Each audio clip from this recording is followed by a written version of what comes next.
Warahmatullahi wabarakatuh. Baik, kita akan melakukan percobaan untuk sel volta atau yang biasa kita kenal dengan sel galvanik. Adapun percobaan yang akan kita lakukan, kita akan menggunakan beberapa alat dan bahan. Alat-alatnya diantaranya ada gelas kimia berukuran besar, ukuran 200 mili, satu buah, tolong dicatat nanti ya. Kemudian berikutnya ada gelas kimia ukuran 50 mili sebanyak 5 buah. Dan gelas kimia ukuran 100 mili satu buah. Itu untuk alat-alatnya. Kemudian alat berikutnya lagi itu ada apa? Ada pinset satu buah, ada voltmeter satu buah, kemudian ada penjepit buaya 2 buah yang seperti ini ya. Ini ada 2 buah, yang hitam 1, yang merah 1. Oke. Kemudian ada kertas saring yang digunakan untuk jembatan garam ya, kurang lebih ada 8 buah kertas saring. Kemudian ada amplas kurang lebih 2 biji atau 2 lembar ya, yang ukurannya standar. Oke.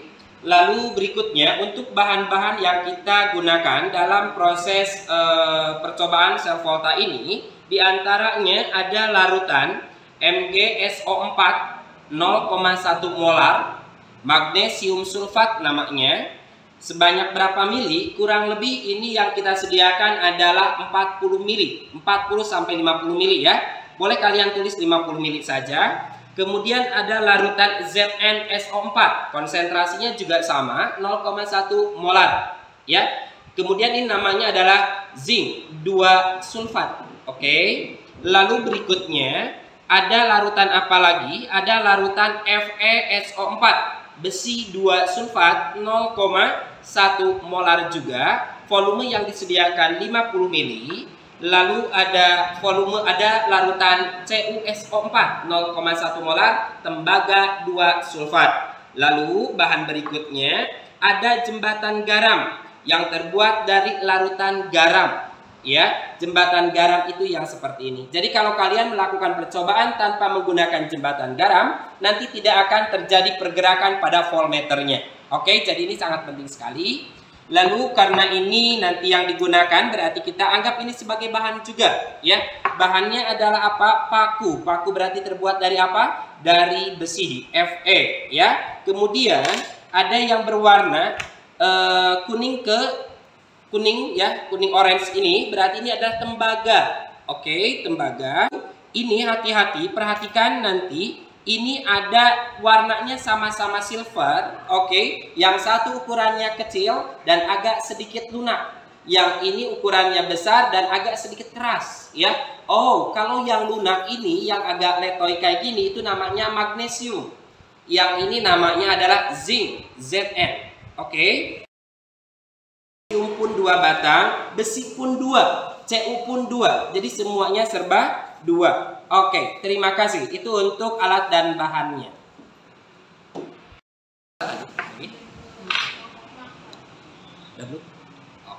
Oke, berikutnya kita pasang penjepit buaya ini, yang hitam ke hitam, yang merah ke merah.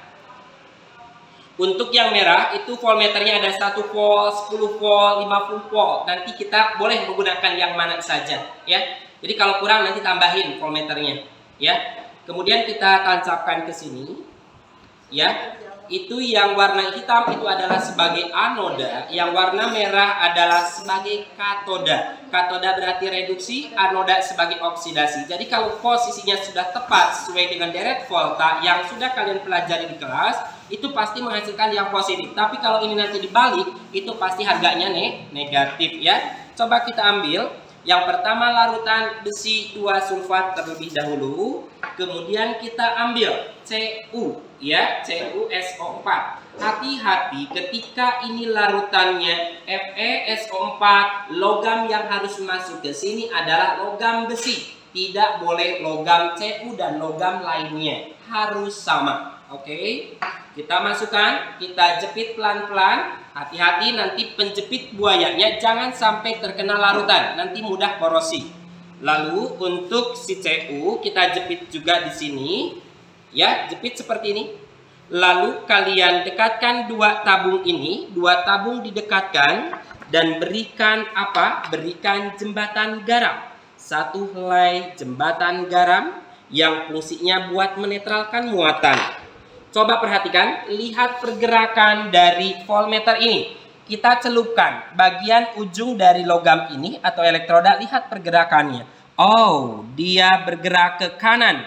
Sebesar berapa? Kita menggunakan yang bawah saja, yang skalanya 100 ya. Berarti itu berada di 43. Sebentar, masih bergerak? Oke. Berada di 48 ya. Oke, berarti ini cara membacanya 48 dibagi 100 kali 1 karena voltmeter yang kita gunakan adalah 1, berarti 0,48. Kalian catat yang anodanya adalah Fe, katodanya Cu, itu besar voltmeternya adalah 0,48 ya.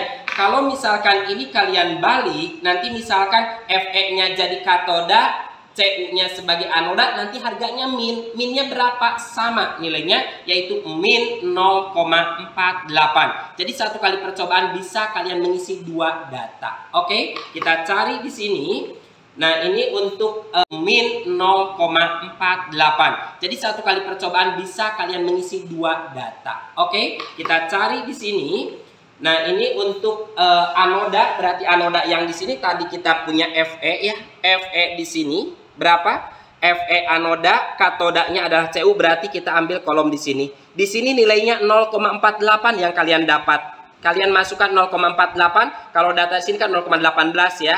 Oke, tapi itu beda-beda tegangan. Jadi di sini 0,48. Oke, kemudian tadi yang minnya di mana? Berarti dirubah Cu-nya sebagai apa? Cu sebagai katoda. Mana coba? Tadi Cu sebagai katoda ya. Sekarang Cu sebagai anoda, Fe sebagai apa? Sebagai katoda. Harganya negatif. Jadi tinggal diputar saja. Oke, ya. Kita uji larutan Fe dengan ZnSO4 ya. Kita hubungkan dengan jembatan garam terlebih dahulu seperti ini. Ini Fe masuk di Fe, Zn masuk di Zn ya. Kita coba lihat apakah dia bergeser ke kanan atau ke kiri. Kalau ke kiri ini karena batasnya cuma sampai min 10 saja. Kalau melewati berarti kita harus putar ininya ya. Oke, kita coba lihat. Oh, kita tidak bisa membaca ini karena dia bergeser kemana? Ke bawah tuh, ke kiri ya. Berarti kita putar posisinya. Nah, udah kayak gini, kita putar saja. Kita coba putar langsung.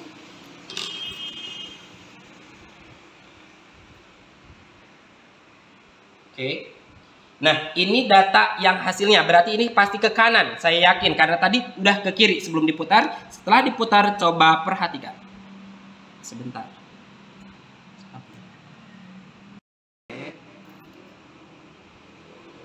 Oke. Nah, ini kita putar ini positif ya. Pelan-pelan, hati-hati.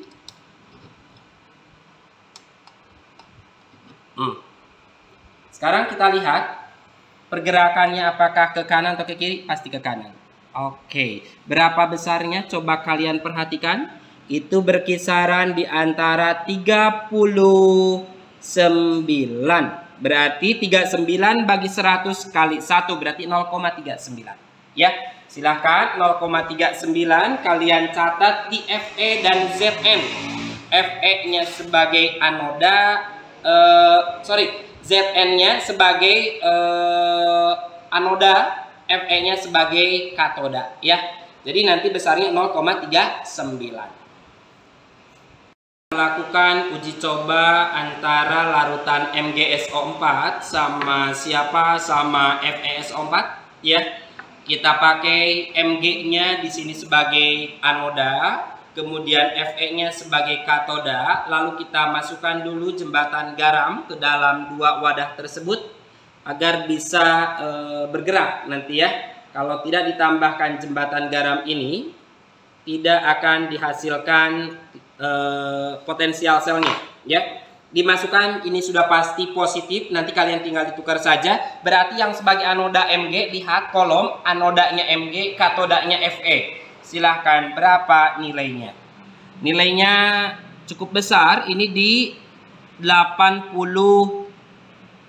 berapa 2 berarti 82/100, 0,82. Silahkan ditulis anodanya Fe, katodanya adalah anodanya Mg, katodanya adalah Fe, besarnya 0,82 ya. Oke. Kita lanjutkan magnesium dengan Zn ya. Magnesium dengan Zn.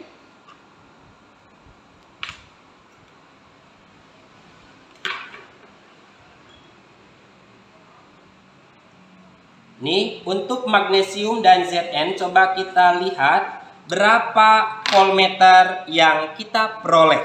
Jadi magnesium sebagai apa ini? Anoda, Zn-nya sebagai katoda, pasti di bawah 1,8 karena dalam deret volta ini jaraknya deketan ya. Oke. Tuh, suprit pisan. Kita coba turunkan saja ke 1 volt biar terlihat banyak. Gitu ya. Oke. Berapa ini? Ini berada di 66. Oke, 66/100 0,66 kali 1 0,66. Jadi silakan kalian tulis 0,66 volt untuk Mg dan Zn. Mg-nya sebagai anoda, Zn-nya sebagai katoda. Ya, oke. Satu kali percobaan lagi yaitu larutan apa? Larutan ZnSO4 sama CuSO4. Jadi kita ambil logam Cu terlebih dahulu, jepitkan di sini. Kemudian logam apa ini? Karena di sini ZnSO4 jangan Fe, tidak boleh ya. Jadi harus Zn juga. Zn berarti ini ambil jepit. Lalu masukkan jembatan garam ke dalam dua wadah ini supaya bisa menjembatani ya. Oke.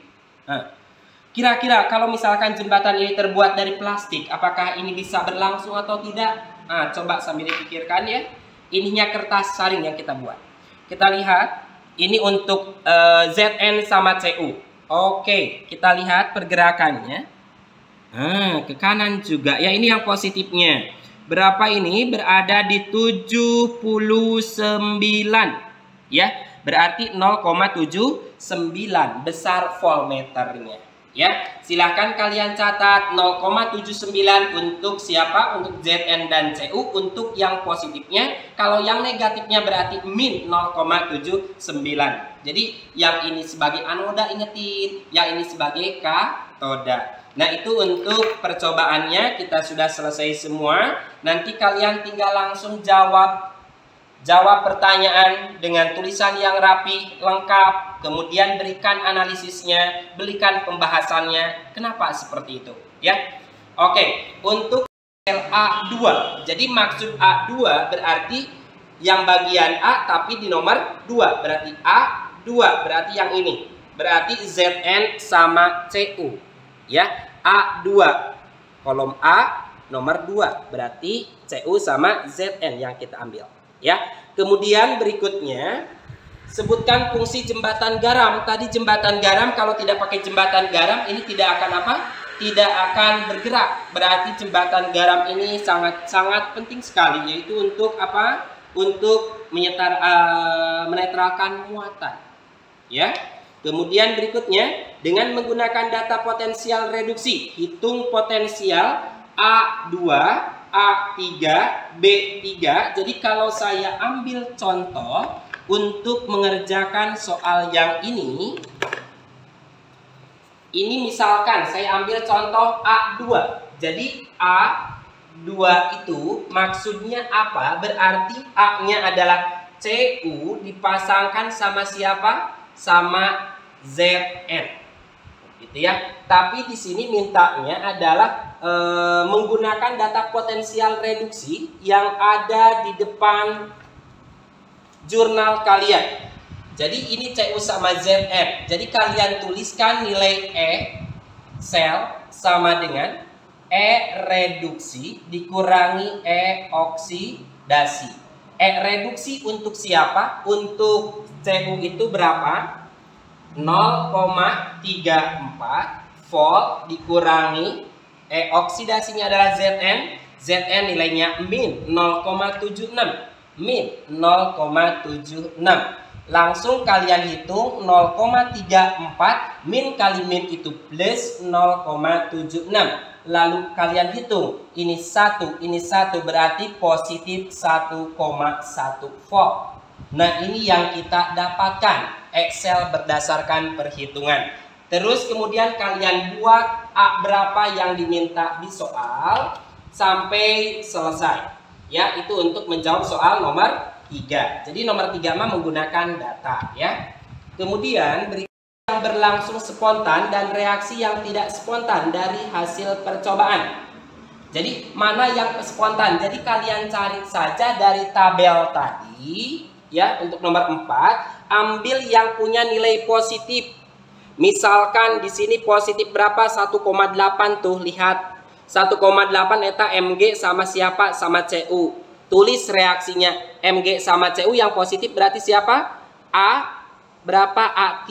A3 positif berarti Cu sama Mg ya. Cu sama Mg. Kalau buat reaksinya supaya dia berharga positif, kalian perhatikan Cu tambah Mg saja pasti produknya Mg tambah Cu juga kan? Cuman kalian perhatikan harus sesuai dengan deret volta untuk posisi logam-logam ini. Mg kan lebih kiri daripada Cu kan? Berarti Mg mudah mengalami oksidasi. Oksidasi biloxnya harus naik. Cu itu turun karena harus reduksi. Berarti 2 plusnya di sini. Nah, ini reaksi A3. Buat kayak gini. Ya. Kemudian A berapa lagi? Cari yang semua positif. Misalkan A4. Ini positif juga, berarti buat reaksinya seperti ini, ya. Oke. Berikut contoh reaksi spontan dari percobaan yang Anda lakukan. Tuliskan 2 contoh reaksi spontan. Jadi nanti buat juga kayak gini sama ya. Buat aja kayak gini, jadi biar kalian sambil latihan. Jadi nomor 4 sama nomor 5 kalian buat seperti ini, ya. Tapi kalau yang nomor 4 kalian kasih A3, A4. Kalau yang nomor 5 nggak usah ada ininya, bedanya. Paham? Oke, nanti kesimpulannya disesuaikan dengan tujuan, yaitu tujuannya adalah mengukur besarnya potensial sel dan mengetahui spontanitas reaksi ya. Jadi untuk mengetahui spontanitas reaksi bisa ditentukan dari harga Excel-nya atau potensial selnya. Paham? Terima kasih semuanya, mudah-mudahan bisa memahami video ini. Walaupun kita tidak tatap muka langsung, insya Allah mungkin 1 semester yang akan datang kita bisa tatap langsung ya. Oke, terima kasih. Assalamualaikum warahmatullahi wabarakatuh.